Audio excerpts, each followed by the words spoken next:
And good morning. Good morning. Good morning. Okay. I like to say good morning.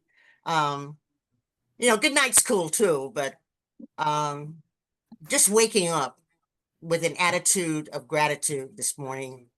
Grateful that to be alive, but more than that, grateful to be here with you. Okay. You tuned in today because of your interest and support of what we're trying to do here. Um, Most of you know me, but I'm Dr. Denise Applewhite, and I'll tell you a little bit about myself in a minute, but I wanted to just introduce you to the factor that this is a differently abled network meeting. That's what we feature on the Ask Dr. Applewhite program. The Ask Dr. Applewhite program does a lot of different things, education, consulting, that kind of thing, but this is our major project, is featuring the differently abled network, which is uh, part of the White Apple Institute, a nonprofit. And today's topic is so very important. I mean, it's critical. It's critical. When you hear what we have to say about what's going on with sexual assault and how do you survive sexual assault and trauma, okay? So important in today's world. So many people are dealing with uh, trauma from different areas, but especially sexual assault. And I'll explain why in just a minute. I just want to give a special thanks to our co-producers, Lori Elward, who's also our guest today in our differently abled artists and musicians segment of the program. And Rosalind Beeler and the co-producer Morgan Golock is here. And I always have to give a special mention, even though it's posthumously, to Doug Reynolds and Tom Baker, who were very instrumental in pulling this together for us. Okay. And they have passed on now. Next. So as Dr. Applewhite sponsors the White Apple Institute program, and I tell you, I came up with this idea because there were people, students especially, because I come from a background of being a professor at the college, at the Maricopa Community College District. And but I also came across many of my fellow veterans. I'm an Army veteran myself. A lot of people call me Dr. Apple. I'm also a certified vocational rehabilitation counselor and independent living counselor. And I just have done a tremendous amount of work for the last over 40 years in this field. Just can't change my field. I love it. I love the work that I do. I'm retired twice. So obviously I love this work. I'm volunteering now. So would you please, do your best to reach in your wallet, your checkbook, your credit card, and go to whiteappleinstitute.org and even make a $10, $20 donation would help us because next slide, because we have this program, the Differently Able Network, is to help people who are striving to help themselves. Okay. So I'm a differently able person with a disability. I'm not ignoring my disability by calling myself differently abled. It's just that I'm changing my perception of what disabled means in our society today. And unfortunately, there's still many negative perceptions out there. But what I try to do is focus on what I can do, my friends, instead of what I can't do. And so I encourage the people that I work with that call me and say, "Hey, listen, I'm in crisis right now. I'm about to be evicted. My car is about to be repossessed. I've got kids that are hungry," and we're going to hear a lot of that in the coming week because of the unfortunately the SNAP program, the food nutrition.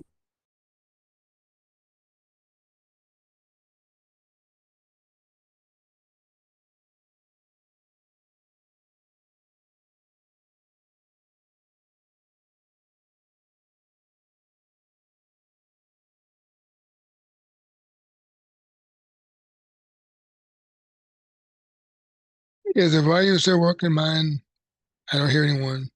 If not, I'm at the reboot and log back on. Are you okay now? Yep, and I hear you. Okay, good.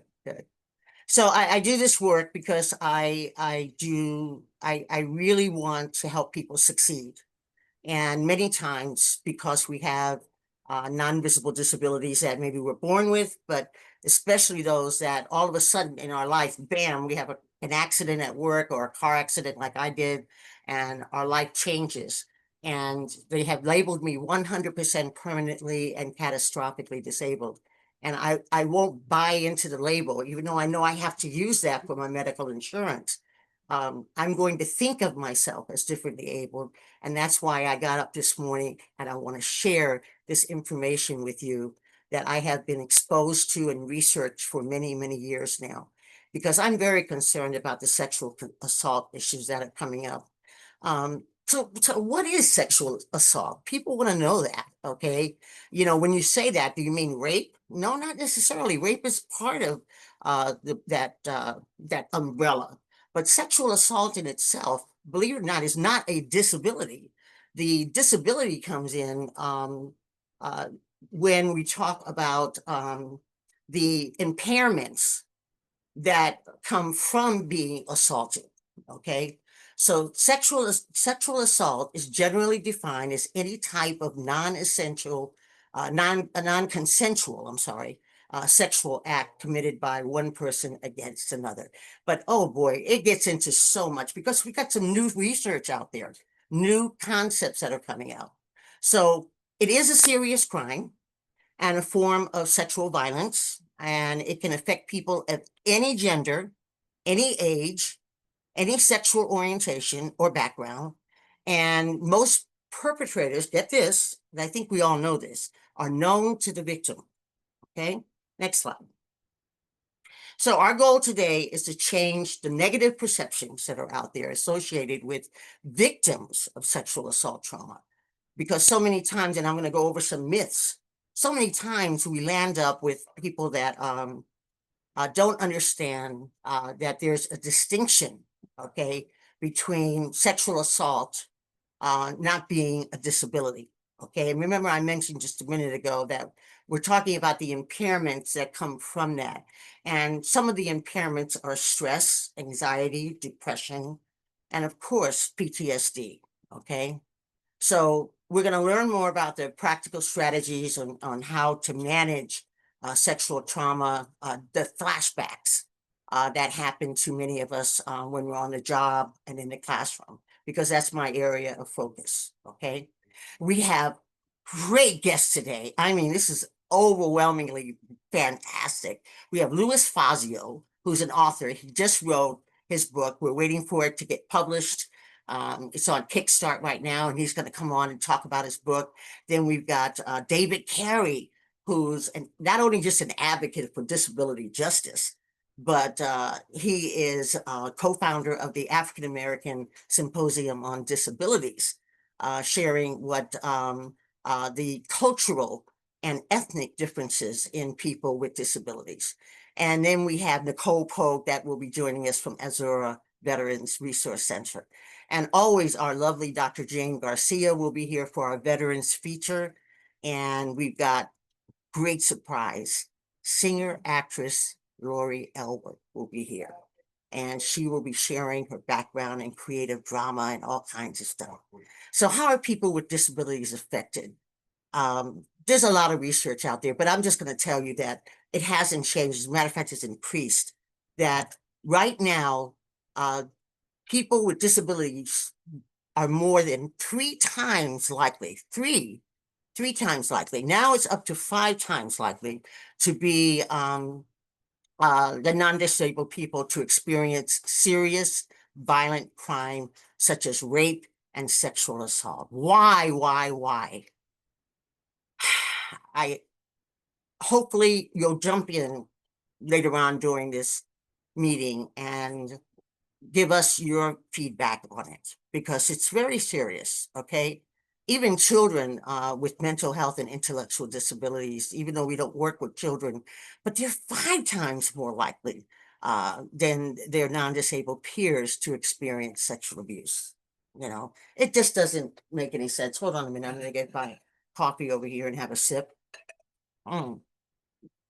So, next slide. So we're going to welcome our special guest, Louis Fazio, because he's going to kind of, with his knowledge base and his experience, he's going to help me go through some of the things that I research and put on this PowerPoint. And it's a lovely PowerPoint. I love the way that Lori Elwood did the blues and the different colors. You know, what do you think about that, Louis? Come on in. If you can come on in, Louis, that's great. Okay. Take your time. Matthias, are you there? Matthias is his assistant. And we're welcoming Louis Fazio. And if he can't come in right now, we'll keep moving on. But I do want you to know that when Louis is going to speak to us, to me, he's a hero, okay? Because I'm not going to say he escaped the institutional setting, but he definitely got the hell out of it, okay? And that's so important. I did too. I was in a nursing home and I said, no, I'm an independent living counselor. How the heck can I even suggest or recommend that somebody go into an institutional setting that still has the ability to live independently? Okay. Louis, are you there? Okay, we still don't have Louis. I don't Okay. see him here. Is there, He's not did in the Louis come room. on? Or is he having challenges coming on? Well, we're gonna move on. We'll come back to Louis. Maybe he's on. I don't see. Oh, I do see him. I do see him. Oh, he's in admit. Oh, okay. Maybe there's other people here. There's other people to admit. Can you guys go down that? The co-host. Yeah, Can yeah, you go we'll down take the care list of there and that. make sure that everybody's admitted? Yes. Okay. All right. Louis, are you there now? Hello. There he is. I said a lot of good things about you. I don't know if you heard all that. No, we didn't get any of it. No, you didn't hear it? You didn't get any of that? Well, I no. was talking about how I feel that you're a hero, okay? Oh, Because you got out of that institutional setting and you went on and you became, to me, an independent living hero, okay? Because of all the accomplishments that you've made, you know, I mean, your resume is dynamite. It's awesome. And I know Matthias helped you, okay? Hi, Matthias. hello. Hi. Oh, and congratulations. I hear you're going into the priesthood. Lord help me. Fantastic. Tell us a little bit about that. When do you leave? I'll be heading out from here in Tucson in mid-November, but then I'm applying to the Western Province Dominicans who are based in the Bay Area in California, and so I wouldn't be able to join them, Lord willing, until August of next year. So I'd start my application actually after New Year's in 2026. Okay. And if they accept me, I would then start and like move in with them. That would be in mid-August of next year.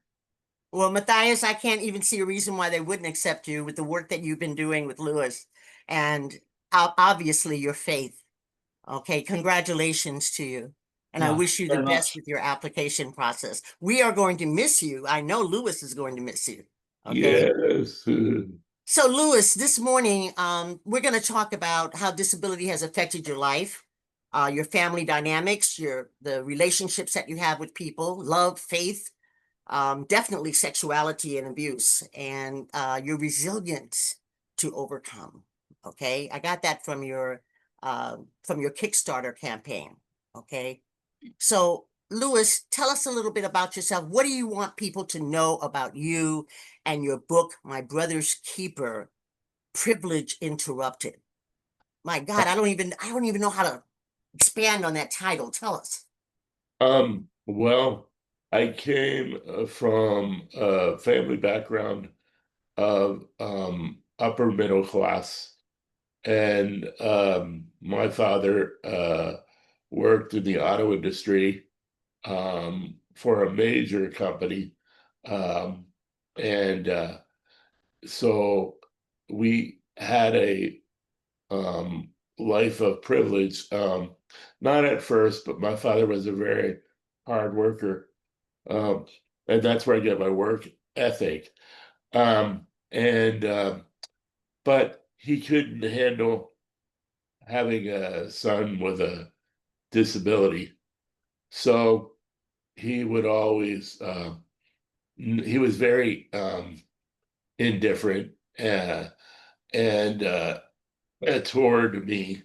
And he at least would advocate for my mother to Excuse me, I can't hear you that well. If you could speak up a little bit, I don't know if your speaker is up to the extreme volume there, but I did hear a little bit about what you said about your father did not want to handle a son with no, disability. Is no, that he right?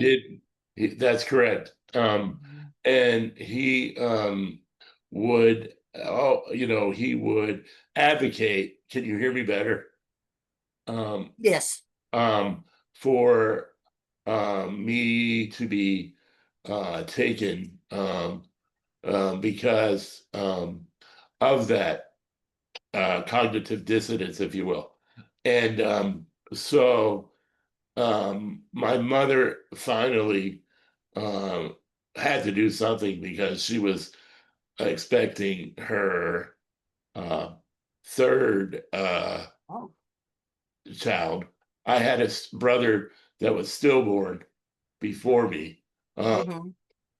and then me, and so and then the other child came in 1968, and so as it would happen, I was institutionalized, um, and fortunately for me, I had an uncle and aunt who has since passed, but lived in Philadelphia because we lived in Western Pennsylvania and I was institutionalized in Philadelphia.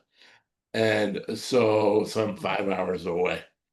And so, and the only time that I had a sense of family, because my parents didn't, or my mother specifically, was not always able to travel across the state. So I Mm. saw my mother very rarely. And I can remember um, being left there and not knowing why, because I was only 6. Wow. Wow. You Yeah. know, Louis, you don't maybe not know this about my background, but that's in my undergraduate studies, that's what I did at night. I was a behavioral health technician at night in an institutional setting. And you know, my heart goes out to you. I hope that it wasn't a totally unpleasant experience. Was it very No, harsh for you? it was well, I must say that my mother never left my life. And so even though she was raising she had a son in 1968, and then she had one in 1970 when I finally was institutionalized at 6. Hmm. And that's what really sparked it, because she had 2 other children that needed to be taken care of. So from a family dynamic Yeah. perspective, the disability played a role. And my in fairness to my father, he had a sister that had leukemia, and so Mhm. she died at 19 when he was 17. Uh-huh. So I've always tried to figure out why this could, and this is another reason I wrote the book, because Mhm. how does disability affect the family dynamics? And Yes, yes, when very you, important. I remember the most to me the most terrible days working in an institutional setting was the family time that they would set aside for families to visit, and the many people that were not that did not have families visiting them. oh yes, I was and told by administration, oh, they don't know, they're not cognizant of what's going on, and that's not true. You oh no, agree? that's the furthest from the truth. Um, Mhm. and because when you're a 6-year-old and being dropped off and you don't know why, and then when you don't see your family. Now, I was fortunate in the sense that my mother made sure that my uncle and aunt who lived in the Phoenixville metro Philly area, they became my surrogate parents. And Mhm. every other weekend, I went to their home Oh, great. on the weekends. And so that was important to me. That was a sign of connection. That was a sign of I belong to something. Because what the challenge is, and I went back to that institution back in 2007, 2008 Really? Uh-huh. to visit. And one of the people that took care of me, Mrs. Wilson, I'm sure she's not listening, but one of the people that took care of me when I rolled through the door, she remembered me. She was only 17 when she started Mhm. taking care of me. Then now back then she was in her 60s. So she remembered me and she yelled out, Yeah. Louie, Right. Louie, because she remembered me. Yeah. Well, then a social worker took me aside and said, we have to ask you a question. And because they were very curious about this. And they said, back in that time era, we have a question. Took me aside, took me away, in a private area. And Mhm. and they said, how did you guys go to visit Santa Claus? Mhm. And I'll tell you how. And so I told her how. I said, at that time, back in this early 70s, there weren't vans like we have today. There weren't. So what did they do? Right. What did they do? We went in a cargo van, no windows, no lights, no tie downs. Wow. And we were like cattle, but we did go see Santa Claus. And when we came out of the truck, Mm. it was like the sun hit your eyes and you couldn't see. And they said that's what we heard. But we just wanted to verify that. Is that true? So and I was like, yep, it was true. And so you know, um, I have a unique perspective because I was able to remove myself from institutionalization. Yeah, and one of the things that I would like you to, if you wouldn't mind, elaborate, if you feel comfortable sharing about your disability, so we'll understand what limitations, restrictions you have. If you could share that, and then something from your book that you want people to take away. Okay. Um, so I'm basically a quadriplegic. I have cerebral palsy. Mhm. All four limbs are affected. And so I need help every day with my ADLs, and that's how my disability affects me. Now, um, what I want to bring uh, to the forefront for the listener and hopefully the reader of my book is, in order to move from institutionalization into the mainstream of society, Mm. you have to have support.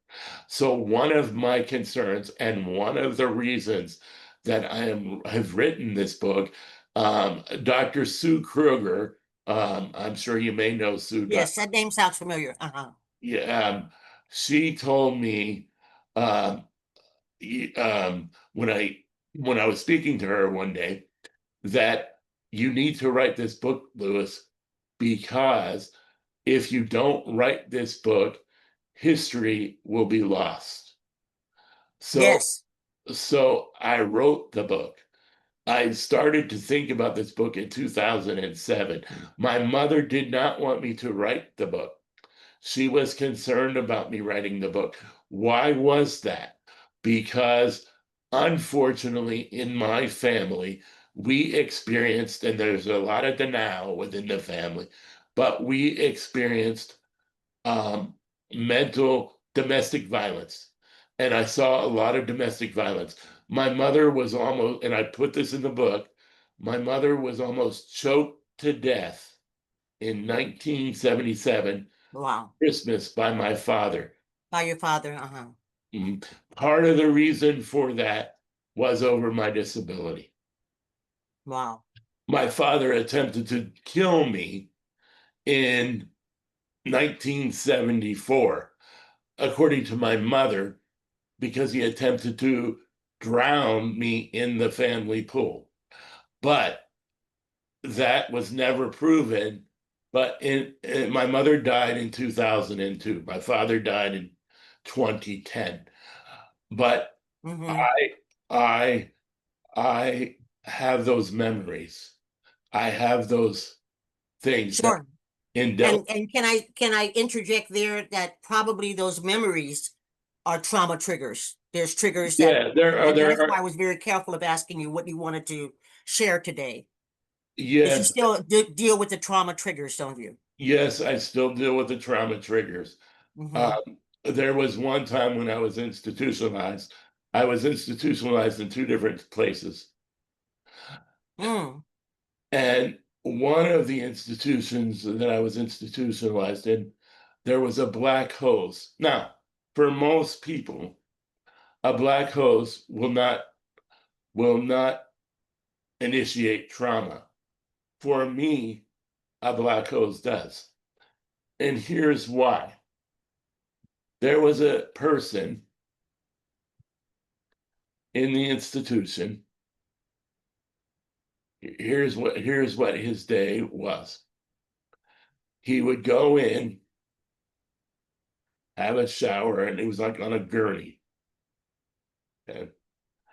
And then they would take him out, hose him in that particular area, and then put him back and so forth. But it was done with a black hose. And I'm assuming, because I've dealt with this before, that they didn't check the water temperature. No, It wasn't about comfort zone. no, it was about speed and Yeah. Louis, we really appreciate you coming on board, and we hope to promote your book as other people come on with their books also. You know, is that what you want us to take away from the book? What do you want? I mean, we're going to walk away with a lot because I know everybody here is going to want to read your book. And it's going to be available on Amazon, I assume. It's going to be available on Amazon. Yes. And the publisher does a lot with online Okay. spots.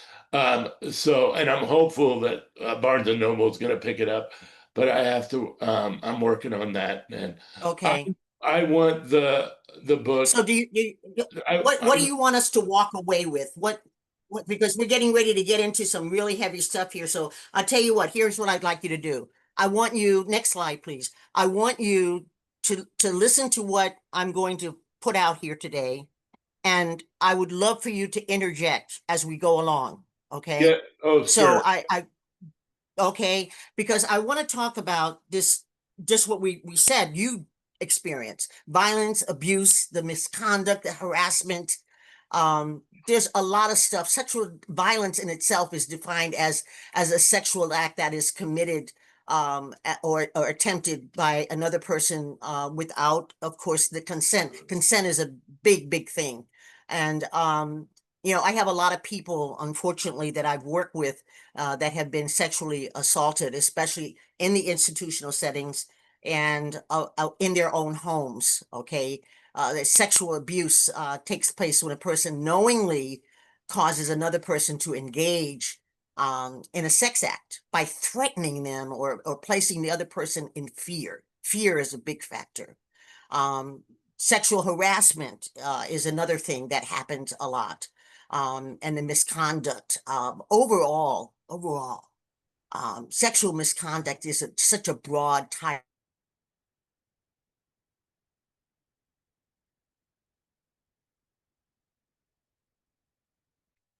Did she lose?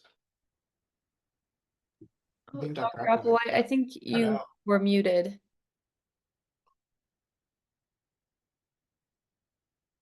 No, I think she dropped from the call because there's only 19 participants now, and Lori became the host.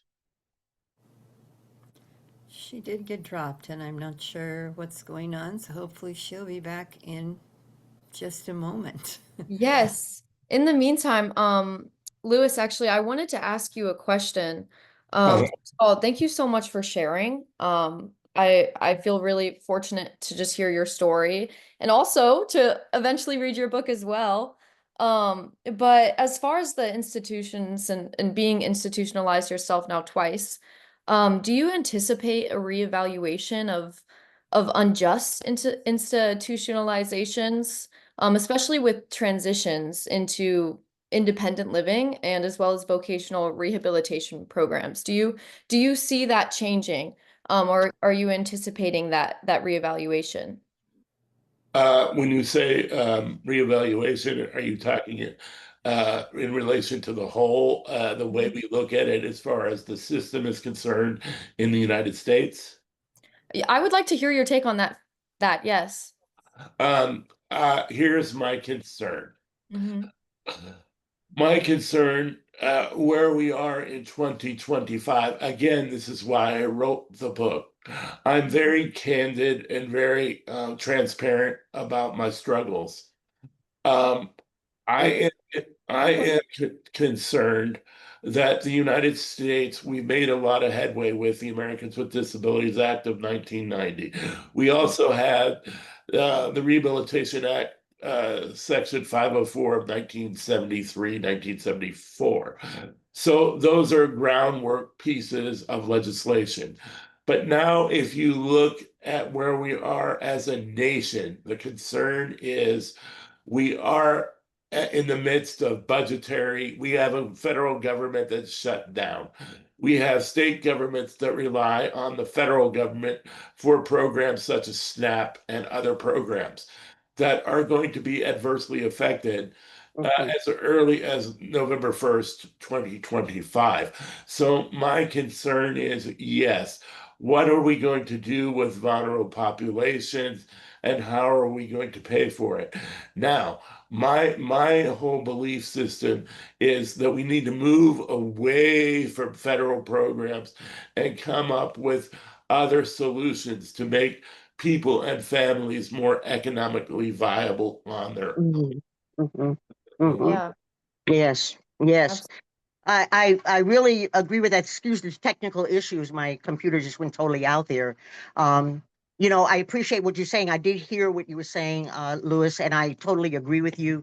But the alternative, unfortunately, is that the states take over and do their thing versus depending on federal aid. Now, you agree? Yeah, I Okay. agree. And I think, as you have probably heard me speak, when we speak of advocacy with the AZDAC Coalition, which is the coalition that is a grassroots coalition for disability rights in Arizona.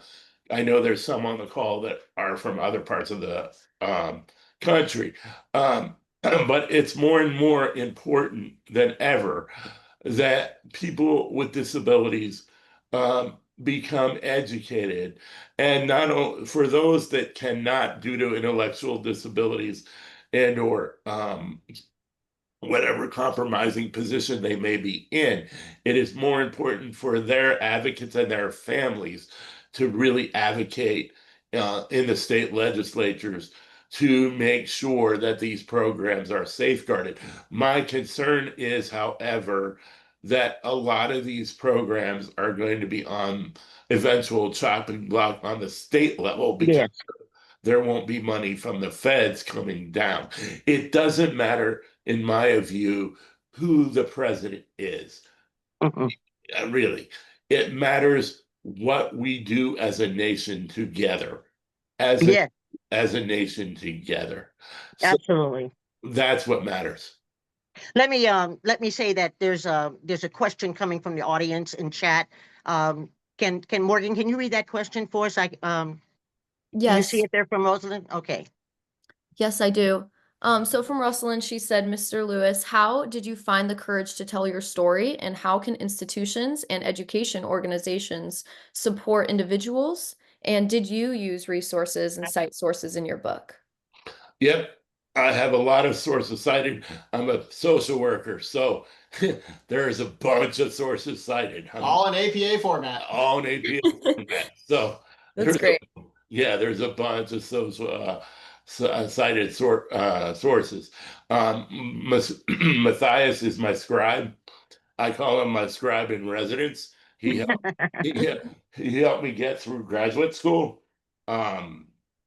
And so how did I have the courage? Through God. Yeah. Through God. Yeah. I am also a third order Dominican. Priest. You're a priest, right? No, I'm not a priest, but I'm a third order Dominican. What does that mean? What does that mean exactly? Which is it's a lay position for in a religious order. The Dominicans are part of the Catholic Church, and so the Dominicans played a major role in my life. Actually, when I went to college, I started at the University of Arizona in 1982, and then I met the Dominicans as a young man. Now, I was born and raised a Catholic, but that doesn't mean that I didn't go and search for other things. But I always came back to the Catholic Church. And one of the things I came back to was the Dominicans. Okay. So, to bring the clock way forward, after I worked for the company I worked for 22 years, and now I'm retired from them. I came back to Tucson, and I reconnected with the Dominicans. And then I said, well, I would like to take this further because God has always played a major role in my life. Wow. Wow.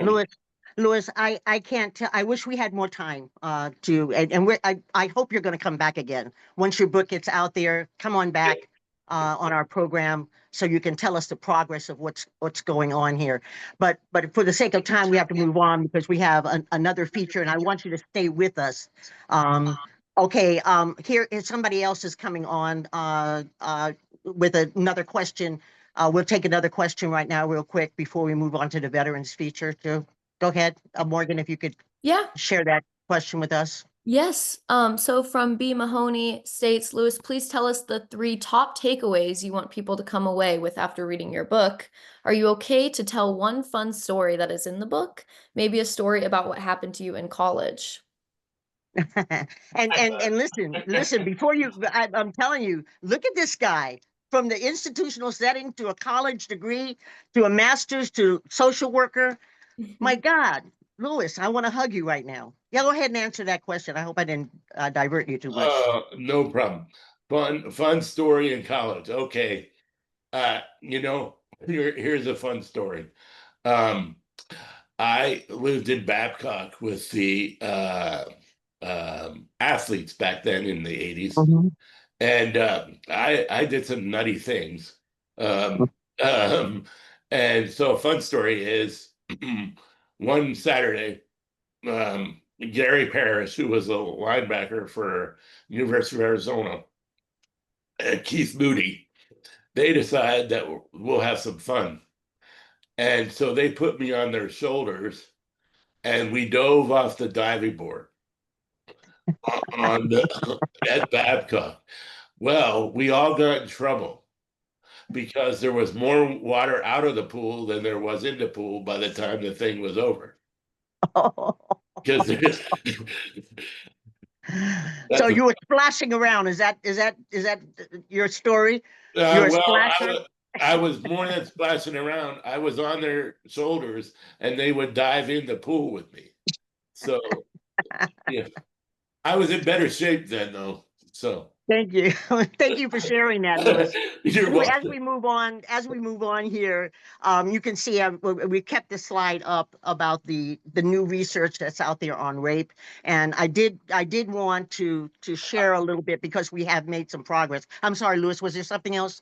I was going to say on Okay. this particular slide, I was honored to be part of the research on this on a project that was done, and Really?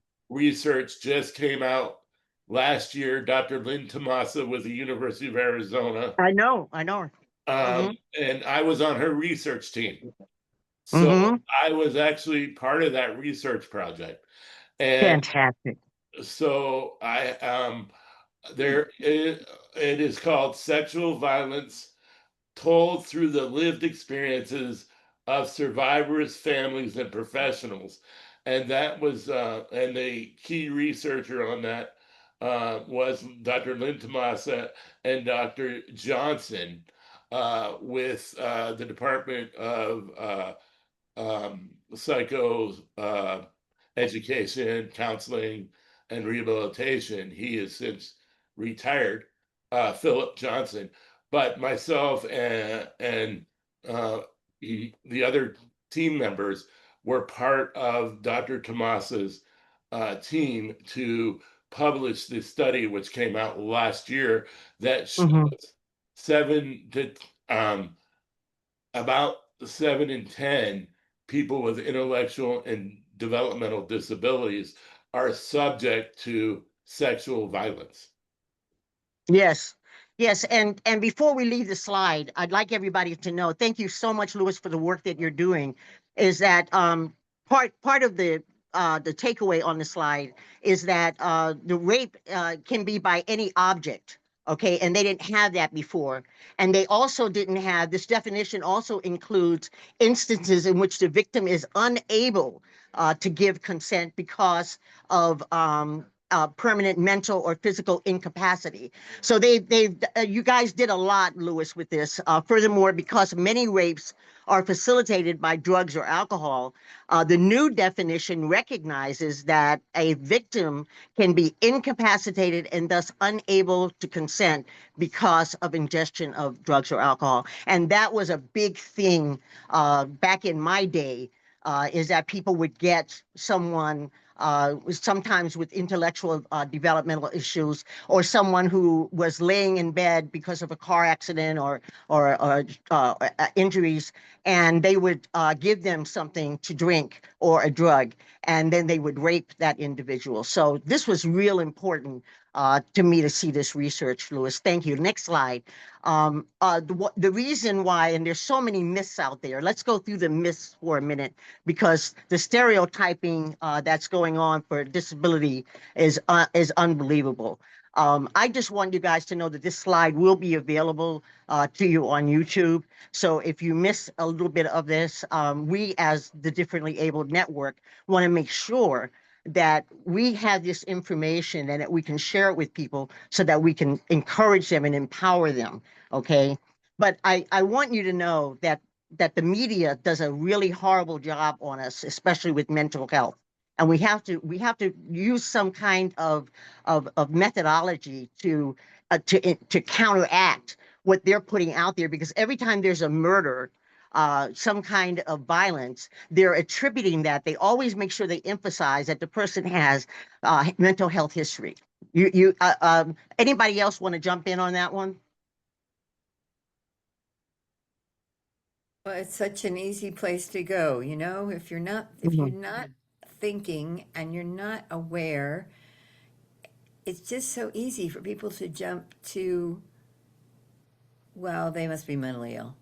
Right. And I'm not saying Right. that some people who do these things aren't, you know, I mean, there are many damaged people in the world, but I don't know. I just think sometimes it's just such an easy sell that people aren't thinking, you know, these are people. These aren't just statistics or some kind of diagnosis or something. Right. These are people who generally have been incredibly damaged themselves.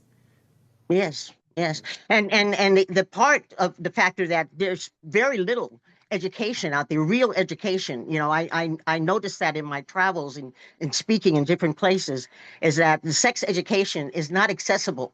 And the words that they're using are not the words that they need to use to really communicate. We need to get down to earth. So we're going to move on, but I just wanted you to recap just a little bit on the myths that are out there, and who's responsible. Well, I mean, I think that we are responsible. Okay, and what we're doing here at the Differently Abled Network in putting this information out is so important. Okay, so go ahead. Go ahead, Louis. I also think when you say self-responsibility, that's very important because yes, I've had abuse, but also you can be the abuser as well. And I, in my book, talk about my challenges with sex addiction and Okay. and how that was intertwined with my disability. Nah.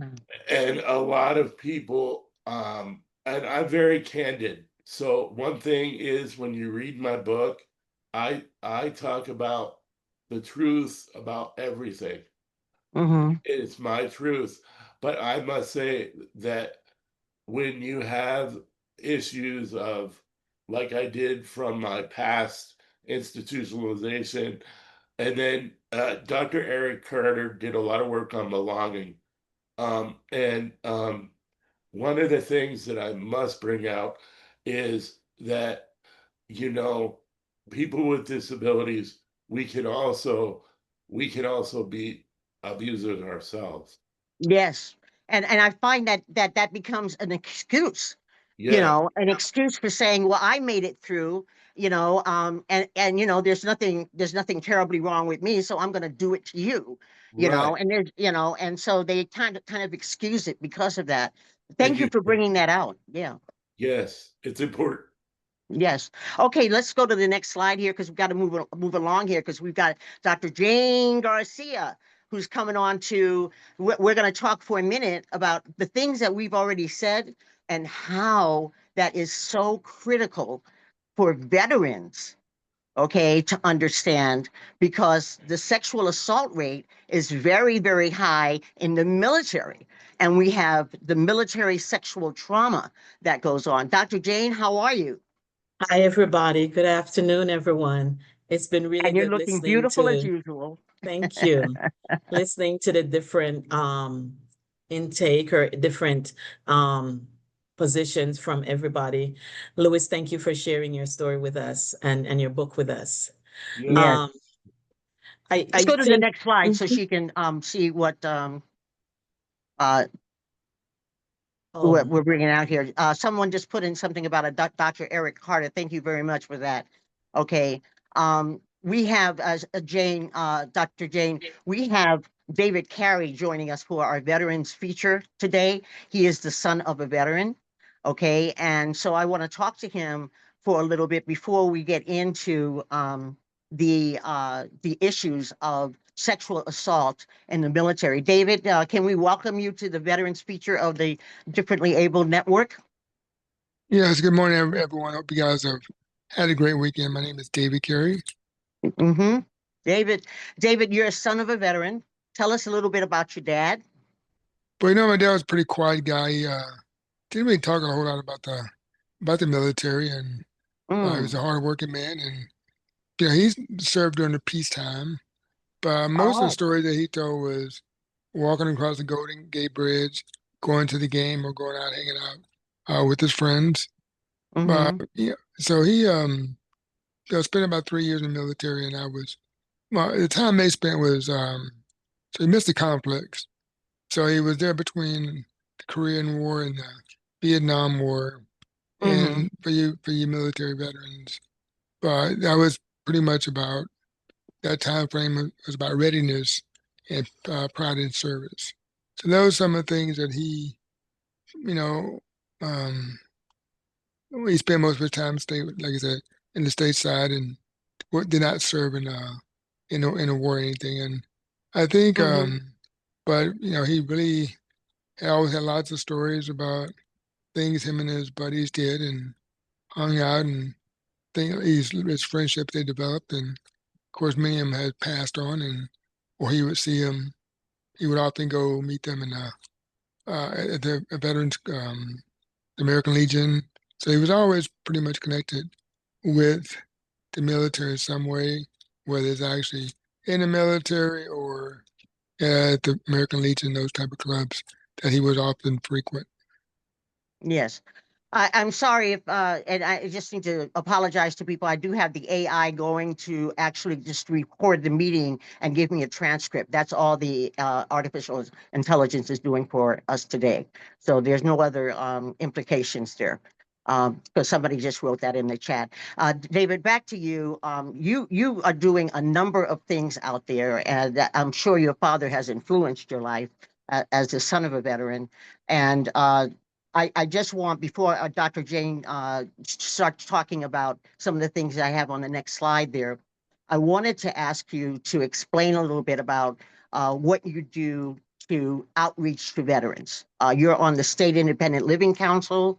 You're also Arizona Disability Advocacy Coalition. I'd like to know what the outreach is for veterans.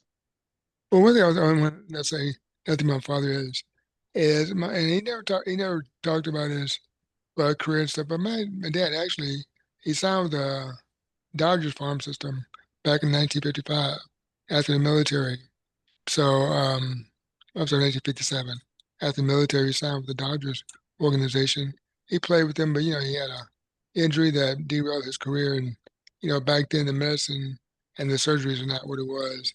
So after the military, he went on to play sports and for baseball for a little bit where he got injured. Mm-hmm. In regards to those type of services, and I was able to kind of witness that, is that many people don't realize that there are fewer services for those who are non-service connected. And so as a result, here's where the Independent Living Centers and Arizona State Independent Living Council, who I work with, Disability Justice Advocate is, and we work with people with disabilities, including veterans, whether disability is service connected or not. But we want to connect the veterans with employment opportunities, peer support, caregiving services, advocacy, all those things to help them avoid falling through the crack. The goal of the Independent Living Centers and our Independent Living movement is it's for independence and dignity, whether you're a veteran or not, and we want to make sure that everyone is served in the community that needs those services. David, you yourself are a miracle. Okay, I'm sure you've been told that before.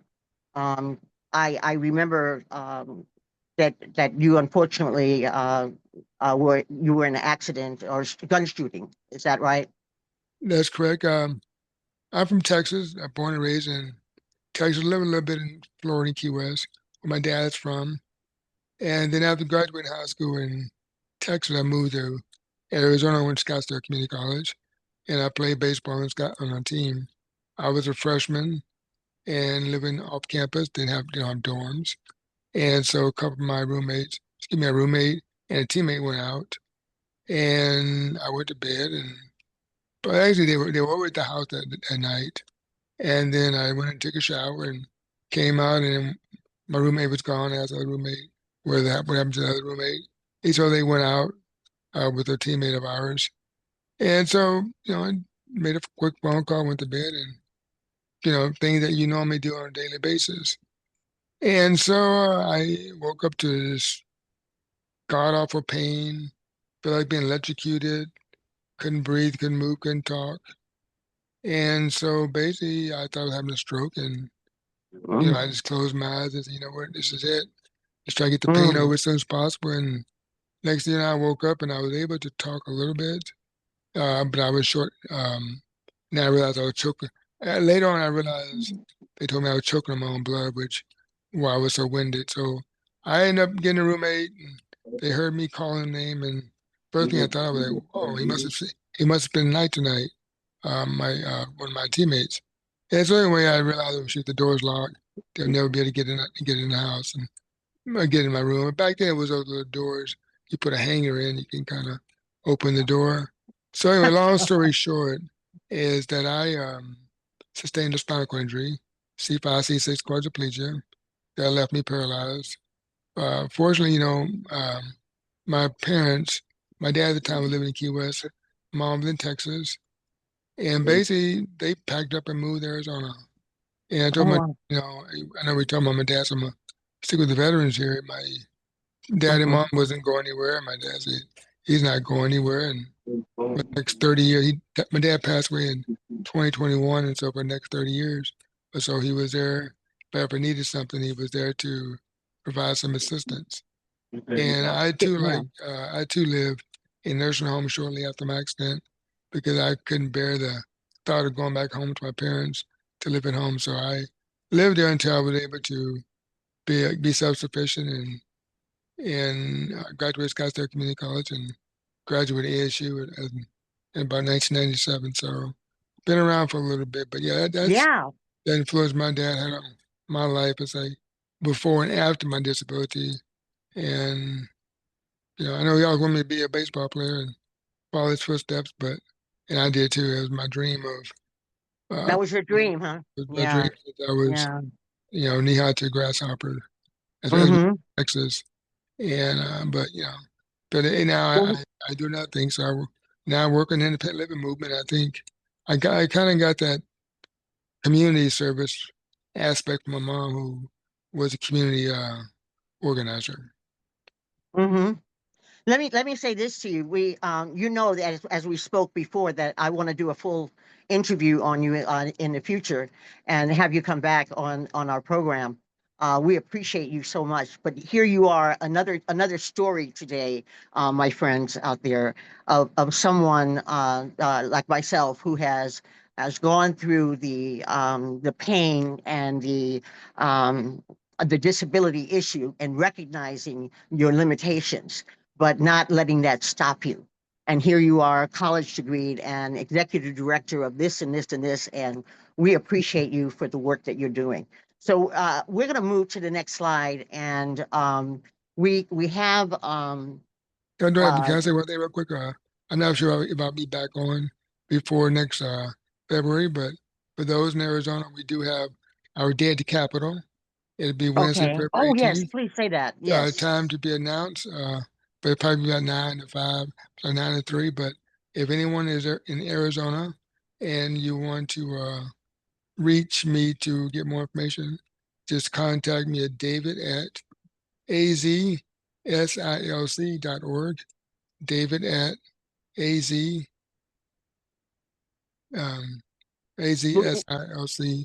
We'll have that available on the website, and know that all of you can always call and get information on Lewis and on David from our website and from calling 888-56-APPLE. 888-56-APPLE. So we have an organization that we wanted to focus on today. I don't know if she's on the line right now. Nicole Pogue, are you on the line too? Yes, ma'am. Okay, wonderful, wonderful. Okay, so this is where Dr. Jane can really give us some support here, because at the bottom of the slide, as you see, we celebrate Azura Veterans Coalition this month. Okay, and we thank you very much for all the service, the outreach that you do for our veterans, especially those with disabilities. And I just wanted to talk a little bit about the reason why there's so much sexual assault in the military. And at the bottom there, you see that I identified some things like the lack of privacy, especially in the Navy when you're on the ship, the age differences sometimes with commanding officers that are older and take advantage of younger, just recruited individuals, alcohol use, fear of disbelief that if I even tell anybody that nobody's going to believe me. I think that there might be retaliation. This is what veterans think of, and I want Dr. Jane to elaborate a little bit on this. Abuse of authority, the dependence on those that are perceived as stronger than self. Okay, the unconditional obedience to authority, and I know you're going to hit on that, Dr. Jane. Okay, and that's where the exploitation comes in from perpetrators in the military. Okay, take it from there, Dr. Jane, and we'll have Nicole add her um, uh, uh, comments on that. And we are at 12:59, and because this is a differently abled network meeting, I am not. I can say to you that those of you that have to leave at 1 o'clock, I wish you well. But we are finishing up the veterans feature, and we have something very special to share with you on the differently abled artists and musicians. So to hang in there, okay? What do you have to say, Dr. Jane, about those things that I pointed out? Because they're the same for civilians, pretty much, aren't they? It is. Hi, everyone. It is the same, but understanding that the military is a closed system. And that is really what separates us, from other organizations. It's a closed system. And so people do not have that privilege of saying, okay, well, this happened. I'm going to go find another job or whatever. They still have to work with these people because they signed a contract. And so it's a closed system. And so a lot of times when, we are dealing with the MST individuals, a part of it is the incident. Another part of it is how the incident and the reporting procedures were handled. Because if they were not handled properly, that is what lingers. That's part of what lingers with the individual, why it can amplify the trauma. Because then it probably wasn't handled properly too. And then it's this idea that as we are in this organization called the US Army or the Navy or whatever, we are expecting a level of protection from the people that we serve side by side with and from the people that we are subordinate to. And when that doesn't happen, there is also what we call institutional betrayal, because then the individual feels a level of betrayal from the organization that they expected to have protected them, especially, in times like this. So one, the incident happened, it wasn't supposed to happen. Okay, fine. But two, how was this incident handled? And if it wasn't handled properly, it compounds the trauma to the individual. And if it lingers and it wasn't handled properly, then it leads to this sense of deep betrayal that changes who a person is. Betrayal changes us. Yes, it does. And yeah, it changes us. It changes our body chemistry. It changes. The personality, and I know that you have said before that even the family is so affected because the family is in the military too, and so the children are affected by whatever trauma the individual may have gone through. Absolutely. So we're dealing with institutional betrayal that sometimes the family members, and it's interesting, Dave was on the call. I didn't get a chance to I don't know if he's still there, but children of service members are such an afterthought. We don't think about them, but they are serving alongside with the rest of us. Right? And they didn't sign on the dotted line, but their lives are disrupted every time we have to PCS to a new duty station. Every time we experience whatever it is, be it good and bad, their lives are affected and impacted by our service. And so a lot of time, and it was interesting that David said his father didn't say much. A lot of time. I thought I got that too. Yes. Yeah. And as veterans, our children don't know what we experience, be it good, be it bad, but they don't have a wide range of what we experience as service members. Most of the time, all our spouses or children know about us. Oh, my mom and dad serve, they maybe did such and such, and that's about it. You're right. You're right. But there's something insidious about the trauma that a person may experience and how it moves into the family and how it moves into the familial relationships and how that parent interact with their child or their children and how they interact with their spouses. And this is as we've discussed before, and I'm not. I know that there's a feeling tone out there that we're always veterans, and that is true. But we're also civilians, and what we're saying, and what I found in doing all this research, is that there's so many similarities. There's a few differences, of course, but there, just like you said, the authority issue.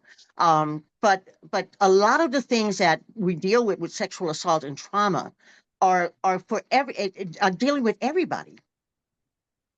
Everybody has this issue of disbelief. Are they going to believe me? You know what I mean? Yeah, but I like I said earlier, I think what separates the armed forces is that closed system. Yes. Where am I going to tell my commander, my chain of command? And so you have all these people in your chain of command who are now notified about this experience. Whereas if we are talking about the civilian sector, right, maybe the boss would know, or we just go to the hospital and and the police, they know, but then they're not in our immediate sphere to where we're interacting with them on a daily basis. Yes. Well, we appreciate your commentary, and Nicole Pogue, do you have anything that you would like to add to that? I can't add to it because that was entirely perfect, and it completely sums up my entire experience, Dr. Jane. Seriously, that happened to me. The way my command responded to my my assault was just as you said. It's a closed system, and I couldn't just go get another job. I had to work with my perpetrators. They weren't charged. They got away with it. And I was the one that was forced to have to leave the military because those men were allowed to stay in my command. They wouldn't let me leave my command. It was completely insane. I was beside myself. It stole my soul, my career. And then when I got out, like the gentleman was saying earlier, the institutional betrayal absolutely was there. And then the way that I went home and became an abuser myself through my words and the way I showed up in the world, I had that rage and that pain and that injustice inside of me. So that came out sideways on people. I didn't know, I could not trust systems, institutions, people, family. That faith in humanity was completely lost because I had my brethren betray me, of all people, on domestic soil after I had come back from a war. It completely shocked my system, and it took me nearly now 12 years to come back online and reintegrate myself. I love that that's the name of your institution, doctor, because that's what it took to reintegrate myself. It took a decade of treatment, healing, and understanding and knowledge for me to become whole again. And then now the only way for me to show up in the world is to be of service. That's with us aligning our missions and reclaiming our lives after trauma. It's all about systems and self-worth and being of service and finding other women and men who have struggled that same fate. It was very, very hard. If not, I cannot believe that I'm here today. But because of my faith and my tenacity and this resilience that's inside of me, I had to keep going no matter what. I mean, it is ultimately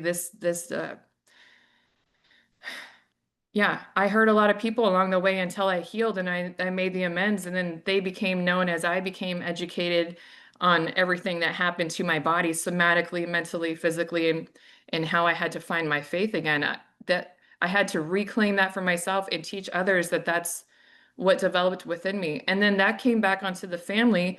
They found their part in it all because it started in childhood, compounded through the military, and then more assault happened to me after the military because of the way I held myself, my beliefs about the world, the way I put myself in these situations, not knowing that I was doing that, you know, subconsciously. Yeah, So I right. It's a became conditioning. aware. Yeah. Yes, kind of like a conditioning that, you know, this is who I am, you know, so I might as well play the part.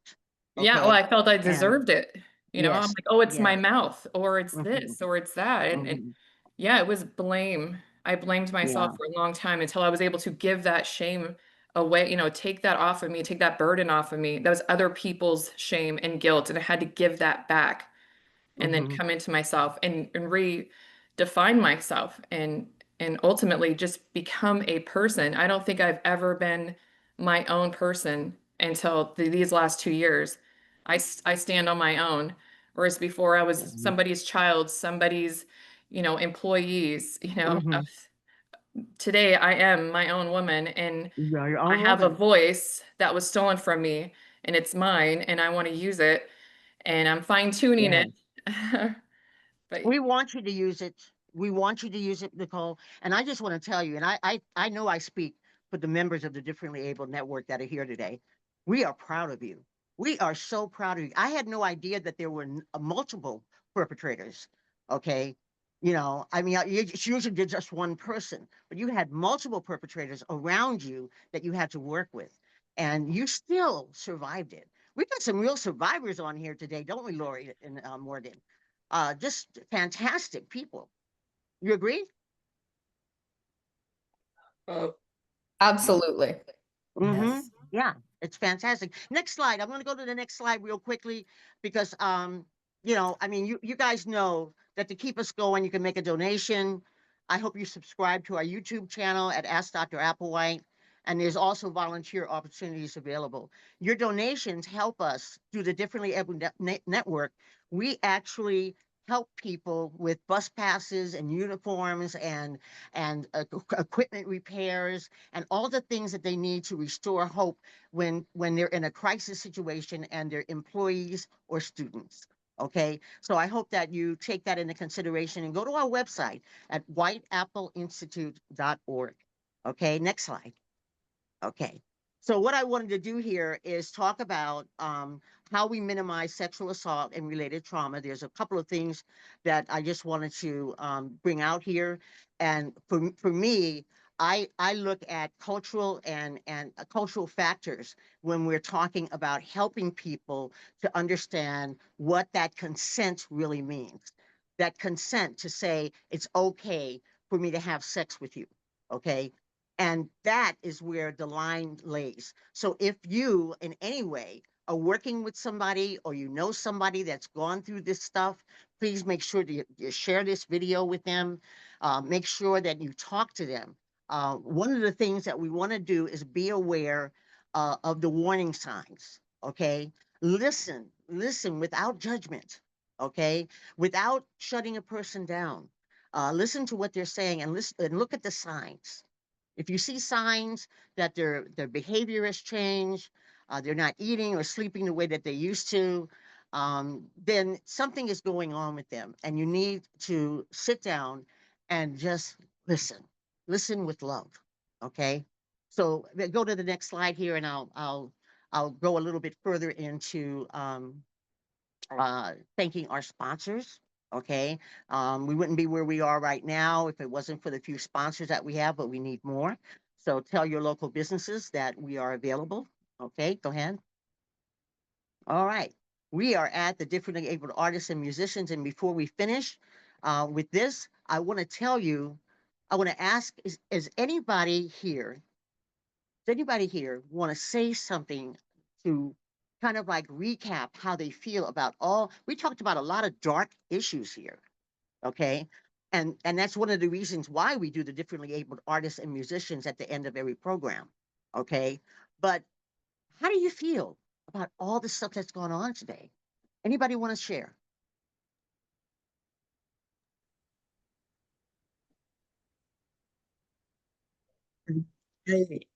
I think this conversation that we're having is timely because of the policies that have now changed under this new administration. And so we are dealing with a case right now with a young lady who is dealing with this, with military sexually assault, when it lasts probably 3-4 months. And we're dealing with this right now as we speak. Yes. Because now with the changes in policy, there is no place or minimal place for these people, or women veterans in particular, to go and report these things on post. Wow. Wow. Okay. And so, yeah. And so this is a timely conversation. We have to continue the conversation.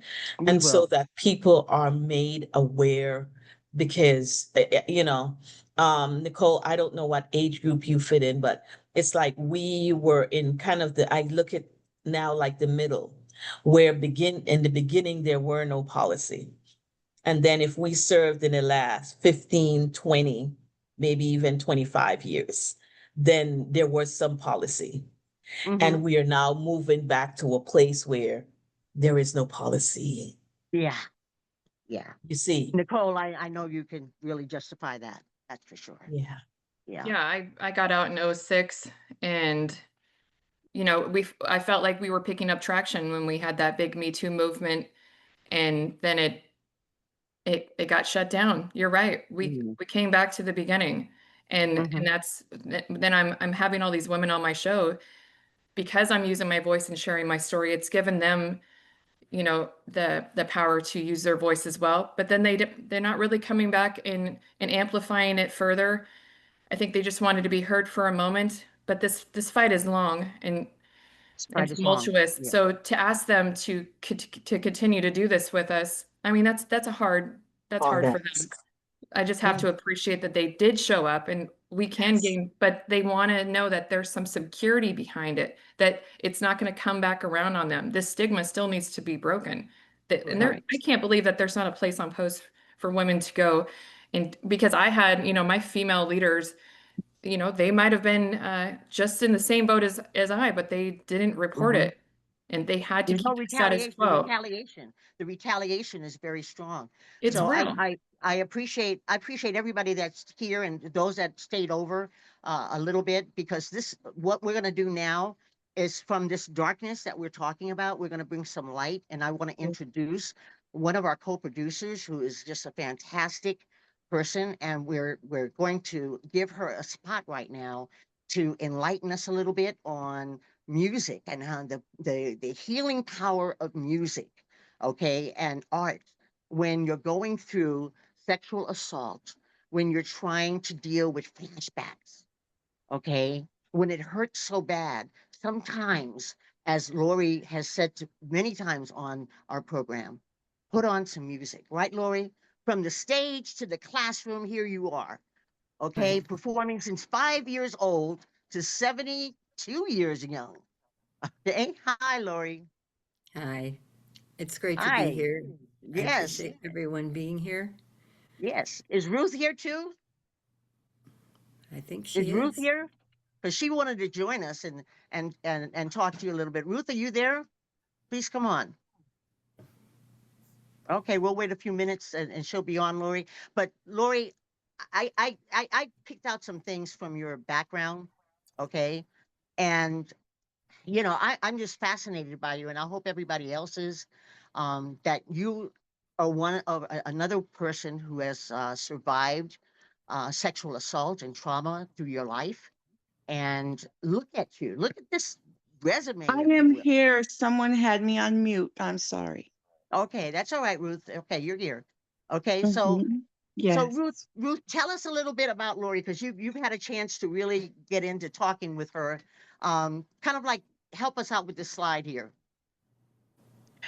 Well, I'm most interested in the fact of how she used her education to help young people, to help children with special needs. And just been really wanting to hear about what she did with puppetry to help them, you know, how do I say, come out of their self.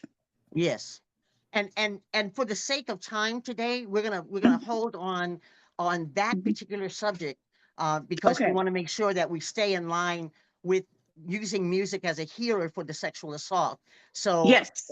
so Yes. her accomplishments are real important, Ruth.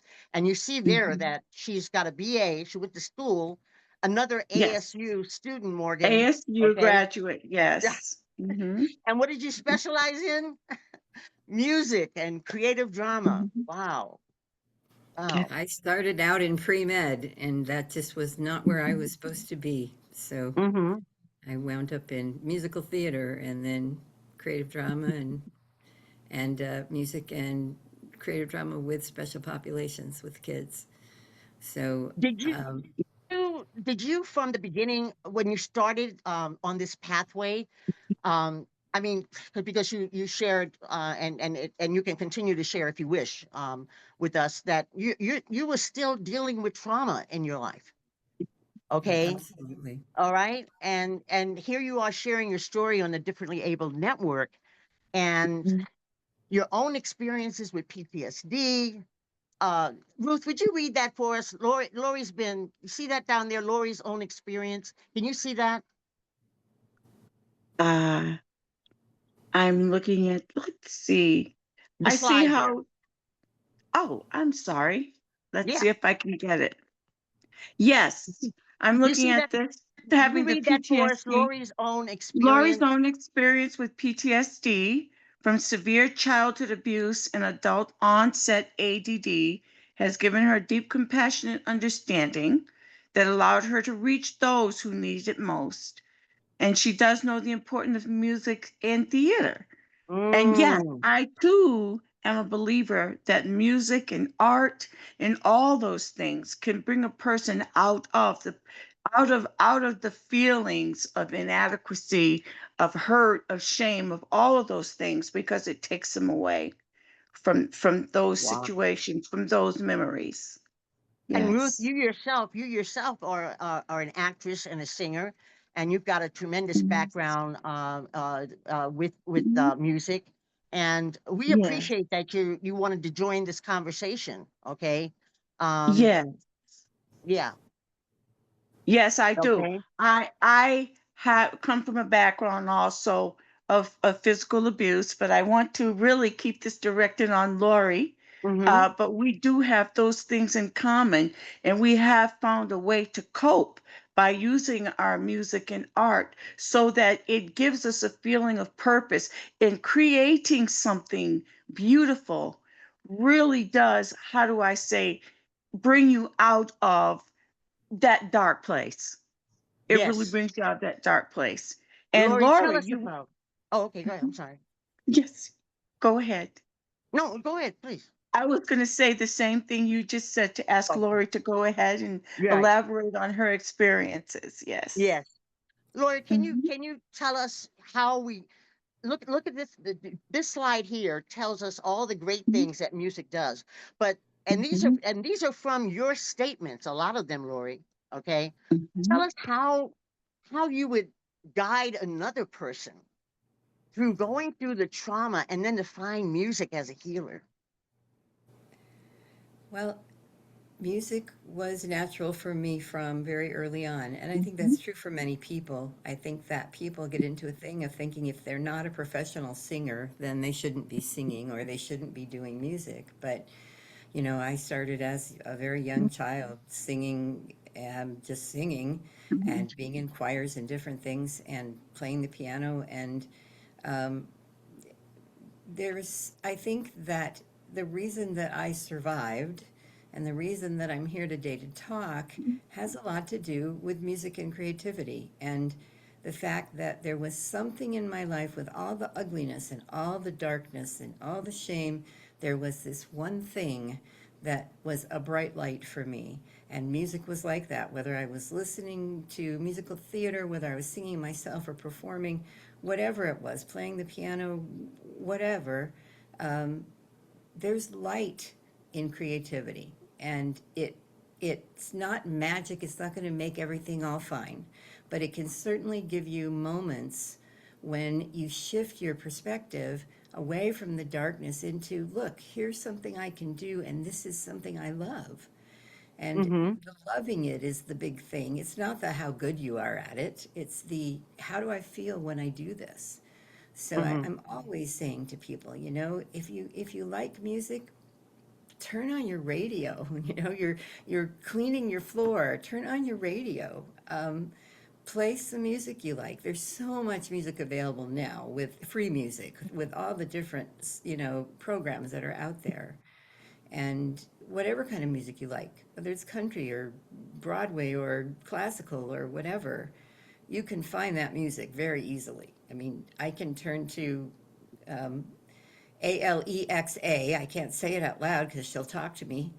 And I can say, you know, play classical piano for me, or play musical theater for me, or give me country, or whatever it is. And suddenly I have a ton of music right there, in your car or anyplace else.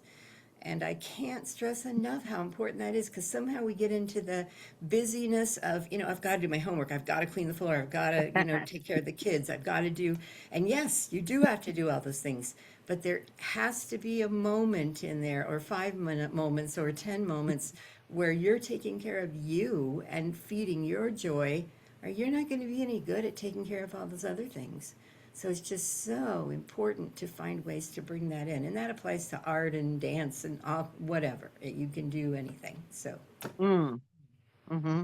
But you know, you develop this love, and you know, the people that come to us don't have that love for music or art. They don't even understand that kind of energy. So how, you know, how do we introduce it to them, to say, you know, I mean, we're trying to do the best we can with the differently able network meetings, doing this at the end of every program, but you know, I would like to do more outreach and share with people how they can turn on the music and how it helps. How do we do that? Well, music is pretty easy to find. You know, it's in our society today, it's pretty easy to find resources where you can get some music. And, you know, you don't have to have music. You can make your own music. And people do it in the shower. You know, I mean, people sing in the shower because nobody can hear them, so they think it's fine.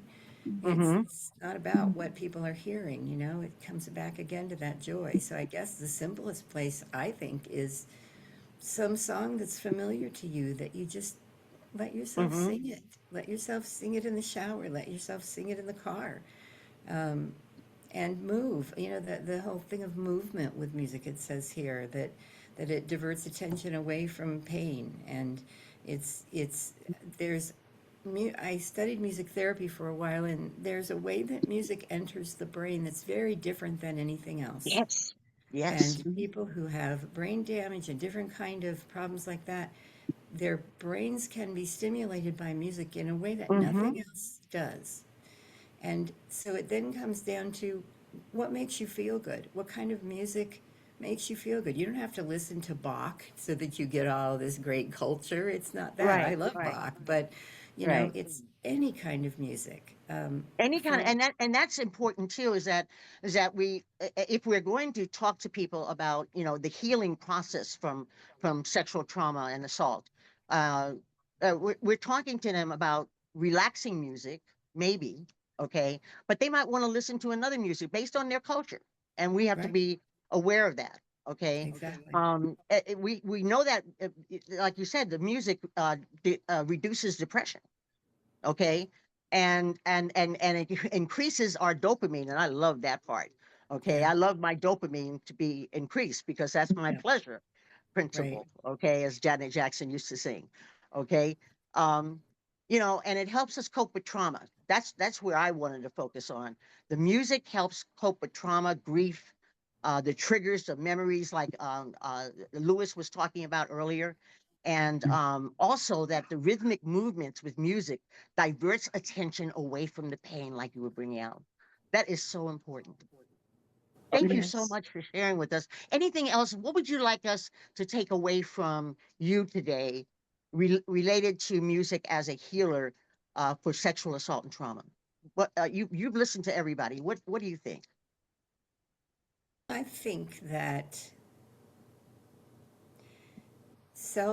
I mean, we hear this a lot, but it's true that self-care and doing things for ourselves that will give us more of a sense of rightness within ourselves, of joy, of whatever. Those are the things we leave behind so often. You know, we say, I don't have time for that. I don't have time for that. I can't do that.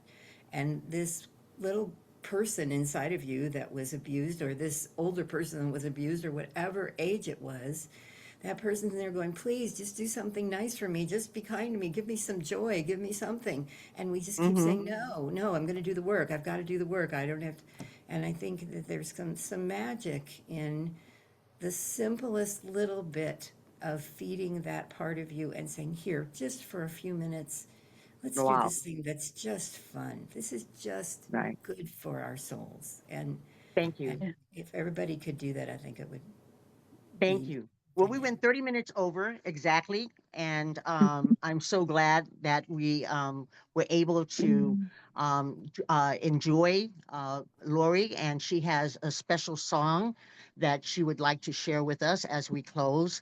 And it's from it's called "Extraordinary" from the movie Pippin, I believe, right? Yes, from the Okay, musical. so we're going to close our program out. We thank you very, very much for being part of the Differently Abled Network today.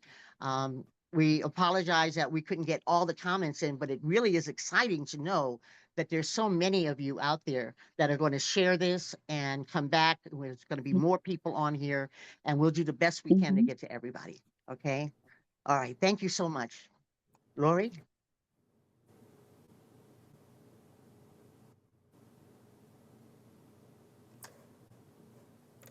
You're muted, Lori. It's You're not me, muted. it's a recording. Okay. The recording doesn't have sound for some reason. I have something I wanted to say in the space here while we're getting ready. It's just very small. Nicole, as I was listening to you, at some point I tried to speak, but I was muted. And I just wanted to say this to all victims. You do not deserve to be mistreated. You do not deserve shame, pain, or injustice in any way. You are not guilty of causing or creating your misfortune. Stop blaming yourself and stand up straight and reclaim your life. And I just wanted to say that to everyone. Thank you. Wow, that's powerful. That's powerful. Yes. Okay, thank you. And I felt that Extraordinary. way. Yes. Thank you. It's not my idea of a perfect day. You're extraordinary. You gotta do extraordinary things. I'm not the type who loses sleep over the size of a laundry heap. When you're extraordinary, you think about extraordinary things. Well, I once knew a man lived each day the same, safe, unseen, and swell. And on the day he died, I couldn't cry. All I could say was, how can you tell? Looking at life from deep in a rut, they give you a view of the sunshine, but it's unnecessary for someone who is very extraordinary like me. If the floorboards are creaking and the doorboards are leaking and the house is in need of repair, if the garden has brambles and the yard is in shambles, where I'm terribly sorry, but I don't care. To be someone who lives All of her life is superlatives when you're extraordinary. You think about extraordinary things. That different may not be easy to see, but it doesn't matter as long as I can be me, because I'm extraordinary and I can do extraordinary things. Every so often, a man has a day he truly can forgive. Well, I'm not a man, but I'll seize my day if someone will just tell me where the hell it is. Oh, and give me some sky. And don't make me think about everyday things. It's unnecessary. Someone who is very extraordinary, like me.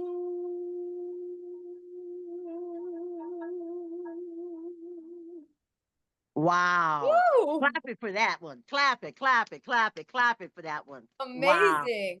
Wow, that was fantastic. Thank you. You are extraordinary. All of you are extraordinary. Thank you so much, Louis, David, all of you. I'm not going to name everybody because we've got to go, but thank you so much for being here. Tune in next month, last Sunday of the month, for our next Differently Able Network meeting. Okay, and don't forget, November 15th, we've got that beautiful pinup contest coming where we are changing the perception of disabled to differently abled and beautiful and productive and successful.